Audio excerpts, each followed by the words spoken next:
Welcome back to Lakers News Fan Report, where we bring you the latest and most exciting sports news every single day. Today, we've got a story that is not only jaw-dropping, but also has the entire Lakers nation in shock. A game that seemed all but wrapped up, a victory that was on the horizon, and yet the unthinkable happened. A defeat so crushing, it's hard to put into words. In a game against the Chicago Bulls that they should have won, the Lakers found themselves on the wrong side of a devastating loss. How could a team with such a commanding lead blow it in the final seconds? Stay tuned because we're going to break down every last detail of what went wrong and what this could mean for the Lakers season moving forward. Now picture this, the Lakers leading 115-110 with just 12 seconds left on the clock. Everything seemed secure. 5 points. 12 seconds. For most teams, that's a guaranteed win. All they needed to do was play some defense, avoid fouling, and make sure they closed out the game. Simple, right? Well, as we all know, basketball games are never that straightforward, especially when you're talking about a team like the Lakers with the kind of pressure that comes with being a title contender. As the clock ticked down, the Bulls still had possession. Time was running out, and the Lakers just had to play solid defense to seal the deal. The Bulls, with nothing to lose, were looking for a miracle. And then it happened. Patrick Williams, a name that Lakers fans will not soon forget, drilled a cold-blooded three-pointer with just 9.8 seconds left, cutting the Lakers' lead to only 2 points. Suddenly, the game wasn't over. The Lakers were in a position where they had to inbound the ball, avoid making a mistake, and get fouled to head to the free-throw line. But instead of calmly taking care of business, disaster struck. LeBron James, who had been playing a relatively solid game with 17 points, 5 rebounds, and 12 assists up until that point, made a costly mistake. With the ball in his hands, LeBron, trying to get the ball inbounds to his teammates, made a dangerous and careless pass. It wasn't a forced turnover. It wasn't a miscommunication or anything that could be chalked up to just bad luck. No, this was a mistake that came from a lack of focus in the most crucial moment of the game. Josh Giddey, who had been lurking on the baseline, pounced on a loose ball, intercepting it and sending it directly to Kobe White. White, with no hesitation, pulled up for a three-pointer. That's right, another three-pointer. And just like that, the game flipped.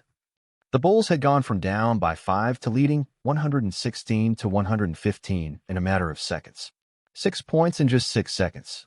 Lakers fans sat in disbelief. How could this happen? How did the Lakers let this game slip away from their fingers in such a dramatic fashion?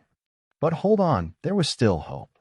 The Lakers, ever the resilient team, still had a chance to regain the lead. Enter Austin Reaves, who has been one of the most reliable players for the Lakers this season. With the clock winding down and the pressure mounting, Reaves drove to the basket, found his opening, and scored a quick layup to give the Lakers a 117-116 lead. For a brief moment, it looked like the nightmare was over. But then it got worse. With only 1.7 seconds remaining, the Bulls had one last chance. The ball was inbound to Josh Giddey. The game was on the line. He had no choice but to take a shot from deep, as there was no time left for anything else. And then, in what felt like a cruel twist of fate, Giddey launched a half-court shot as the buzzer sounded. The crowd held its breath. Could he do it? And then a swish. The ball went through the net, and the Bulls had won.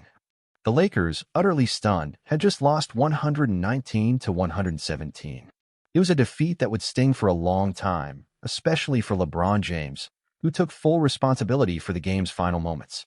After the game, LeBron didn't offer any excuses. He didn't blame the referees, the team, or even the bad luck. He owned up to his mistake. "We were in position to win," he said. "A terrible mistake on my part on the inbound pass. I take full responsibility for that." The frustration in his voice was palpable. Even with Reaves making a heroic play to briefly put the Lakers back in front, LeBron knew that the team's failure to close the game was the real reason for the loss. Credit to Giddey hitting that half-court shot. "You just have to tip your hat to him," LeBron said, acknowledging that while the Lakers had failed to finish, the Bulls had made an unbelievable shot to seal the deal. And while LeBron's performance was solid statistically, with those 17 points, 5 rebounds, and 12 assists, the mistake in the final moments overshadowed everything else. It's one of those plays that will follow him around, especially considering his track record as a clutch performer throughout his career. But it wasn't just LeBron. The entire Lakers team had their own role to play in this collapse. It was a collective failure, not just one man's mistake. The Lakers allowed 9 points in those final critical seconds of the game, including that buzzer beater from Giddey. For a team that harbors aspirations of a championship, allowing that to happen is simply inexcusable. The loss was painful in more ways than one. It wasn't just about the missed opportunity to win this game. It was about the larger picture. This was the Lakers' fourth loss in their last 5 games, and their 8th loss in the last 12 matchups. A team that had once been on track to challenge for the top spots in the Western Conference is now struggling just to maintain their position. With a record of 44-29, the Lakers are hanging on to the 5th seed, but the gap between them and teams like the Clippers and Warriors is narrowing. The Grizzlies, with the same record, are now tied with the Lakers for that position.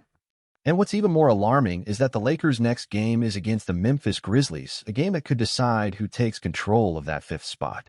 With the playoffs just around a corner, every game from here on out is a must-win. A few weeks ago, it seemed like the Lakers were on their way to securing one of the top spots in the West. Now they're fighting to avoid the play-in tournament altogether. If they don't snap out of this funk quickly, they could find themselves in a worse situation than they ever imagined. And with all the injuries, inconsistent play, and chemistry issues they've had to deal with this season, it's clear that their biggest challenge now is finding a way to turn things around before it's too late. The good news? It's not over yet. There's still time for the Lakers to pull it together, but this loss should serve as a wake-up call. If they don't fix their late-game execution, their playoff dreams could slip away faster than they can say buzzer beater. In other news, the Lakers have made a notable roster move. They waived Cam Reddish, who had been with the team for 2 seasons, in order to create room for Jordan Goodwin. Goodwin, who has shown flashes of brilliance as a solid backup, was previously on a 2-way contract. With his impressive performance off the bench, the Lakers decided to promote him to a standard contract, making him eligible for the playoffs. He's averaged 6.7 points and 4.1 rebounds per game, and his defense has been a reliable asset for the Lakers. The move is significant as it shows the Lakers are looking to solidify their roster for a playoff run, but it also marks the end of Reddish's time in Los Angeles. Despite his early promise, Reddish never found a consistent role with the Lakers, and his brief tenure with the team ended without much impact. It wasn't just a matter of giving Reddish more time. The Lakers were also exploring other trade options. There were reports that they tried to package Reddish in a trade for Mark Williams from the Charlotte Hornets, but that deal fell through when Williams failed his physical exam. Now, with the regular season winding down, the Lakers are left making these key decisions to strengthen their roster, and Goodwin's promotion could be the first step toward that goal. But will it be enough to help the Lakers turn things around? Time will tell. And there are still rumors swirling that the Lakers are interested in acquiring another big man before the trade deadline. Daron Sharp of the Brooklyn Nets has been mentioned as a potential target. Could Sharp be the piece the Lakers need in their front court to make a deeper playoff run? The possibilities are endless, and these next few days could determine how the Lakers approach the postseason. At the end of the day, the Lakers' focus has to be clear. They need to get their act together, fix their late-game issues, and prepare for a playoff run. With the talent they have, they could make a deep push if they can just figure out how to close out games without self-destructing. This defeat highlighted a larger problem for the Lakers. They've had a tendency to crumble under pressure. Whether it's poor decision-making, missed opportunities, or turnovers, the team has not been able to close out games as effectively as they need to. It's a concerning trend that has plagued them in recent weeks, and it's something that needs to be corrected if they want to make a deep playoff run. What makes the loss even more frustrating for Lakers fans is that they had everything going for them. They were leading by 5 points with only 12 seconds left. Most teams would have considered that a near guarantee for victory, but instead, the Lakers allowed the game to slip through their fingers. It's a painful reminder that in the NBA, no lead is ever truly safe until that final buzzer sounds. With every loss, the Lakers are falling further away from their initial aspirations of securing a top spot in the Western Conference. While they once looked like a team that could challenge for a high seed, their recent string of poor performances has made it difficult to see how they will regain their footing. The pressure is mounting, and with the playoff picture growing tighter, every game from now on carries immense importance. As the Lakers' playoff prospects become more uncertain, the question must be asked, can they turn things around in time? They've shown flashes of brilliance throughout the season, but their inconsistent play, coupled with injuries to key players, has hindered their ability to sustain that level of performance. If they're going to make a serious push in the postseason, They'll need to find a way to become more consistent and avoid these late-game breakdowns. One of the Lakers' key challenges is finding the right balance between their stars and supporting cast. LeBron James continues to be the focal point of the team, but he can't carry the entire load on his own. Players like Anthony Davis, Austin Reeves, and others need to step up and contribute in a more meaningful way. If the Lakers are going to succeed, it has to be a collective effort, not just relying on one or two players to deliver. The trade deadline has also brought some interesting developments for the Lakers, as they continue to explore ways to strengthen their roster. While they've already waived Cam Reddish in favor of Jordan Goodwin, the team is not done making moves. With the playoffs on the horizon, the Lakers may still make another trade to improve their depth, especially in the frontcourt. A new addition could be the spark they need to turn things around. The frontcourt is an area where the Lakers could really use some reinforcement. If they manage to acquire someone like Day'Ron Sharpe from the Brooklyn Nets, it could give them a much-needed boost in size and physicality. Sharpe, with his rebounding and shot-blocking ability, could be an ideal addition to a team looking to bolster its defense as it heads into the postseason. The decision to promote Jordan Goodwin to a standard contract signals the Lakers' commitment to improving their bench depth for a playoff push. Goodwin's solid defense and ability to contribute in limited minutes have made him a valuable asset for the team. With the playoffs just around the corner, it's clear that the Lakers are doing everything they can to shore up their roster and give themselves the best chance to succeed. It's been a season full of ups and downs for the Lakers, and this latest loss to the Bulls serves as a stark reminder of just how fragile their position is. While they still have time to course correct, the team's inconsistent play and inability to close out games are major concerns. If they don't find a way to improve, their season could slip away faster than they think. But what do you think about all of this? Can the Lakers fix their late-game struggles in time for the playoffs, or is this season slipping away?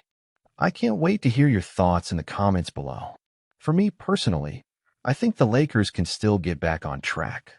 They've got the pieces, but they need to find that consistency and focus, especially in those crunch time moments. Let me know what you think. If you enjoyed this video, don't forget to hit that like button, subscribe to Lakers News Fan Report, and turn on the notification bell so you never miss an update.